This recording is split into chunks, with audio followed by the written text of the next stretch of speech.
নমস্কার। ওয়াকাপ আইন নিয়ে আমি আগের দুটি পর্ব করেছি, এটা ৩ নম্বর পর্ব। ৩ নম্বর পর্বে এসে বলতে চাই আইনটি কবে কেমন করে হলো।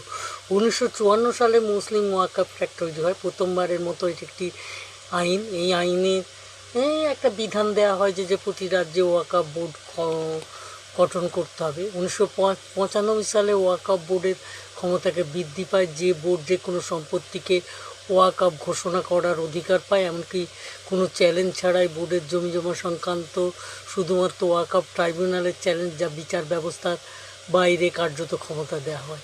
২০১৩ সালে এই ওয়াকাপ বোর্ডের আইন সংশোধন করে আরও বড় ক্ষমতা দেওয়া হয়। জমিজমা সংক্রান্ত অভিযোগকে অবৈধ